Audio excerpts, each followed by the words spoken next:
So it's, I think, pretty evident the main theme of the readings today, right? What's our main theme? Humility, right?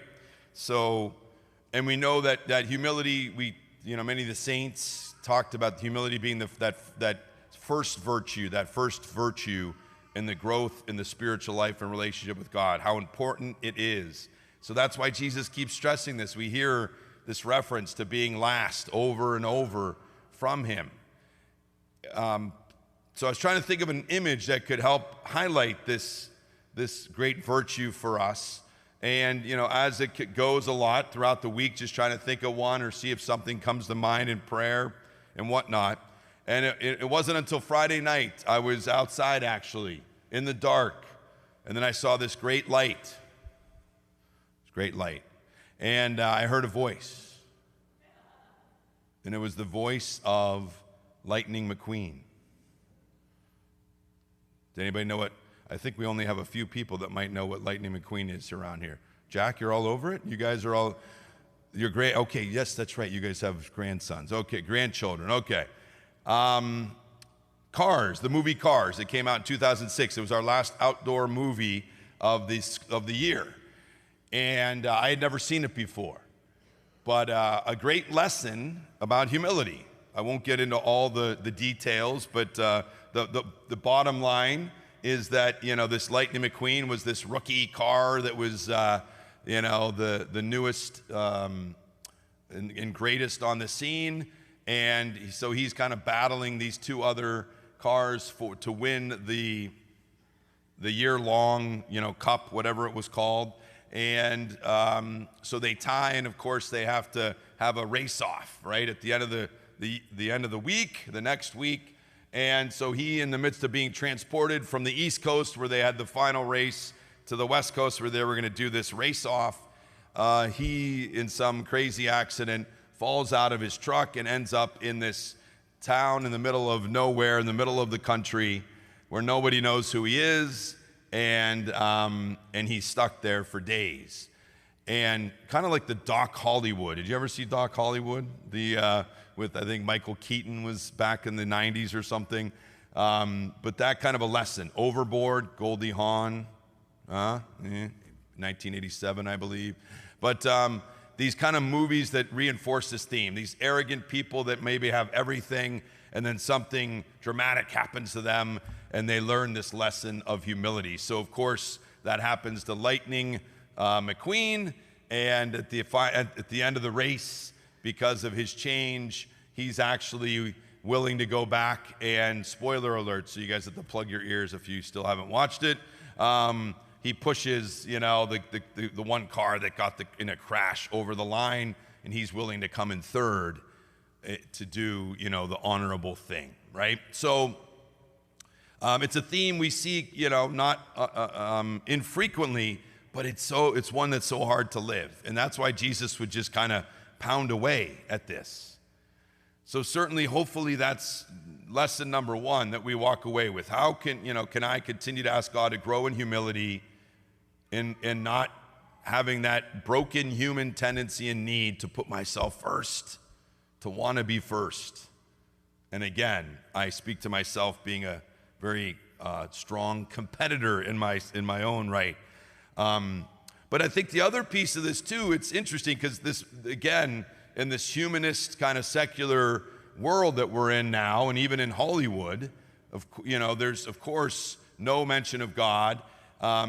So in a sense, even though it's calling us to individual humility, it's still kind of underneath this broader umbrella of kind of a humanity that wants to put itself first, wants to push God out of the way. And so, somewhere amidst, even though we might tell, and goodness and these good kind of anthropomorphic, tendencies that we might want to give, and nonetheless, at some point we got to realize too that humanity as a whole, we need to humble ourselves, and we have to avoid the arrogance and the entitlement even that can be part of this inability to humble ourselves when it comes to, we know, even our academic world that continues to kind of elevate humanity. And again, even in our philosophical kind of non-religious world that wants to put us at the top. And so we have to pray for that. And we know that, again, we can only call the world and our human family to something that we're willing to continue to strive in and go deeper in. So that's the grace that we seek. And we realize once we do that, what do you think happened to Lightning McQueen when he was willing to do this? He actually got more praise. He had more friends, so to speak. So there were many positive elements of this. When he was trying to live, for himself alone, it led to having no friends. It was even to the point where he would say he didn't even need his pit crew. He was that kind of full of himself that he could do it on his own.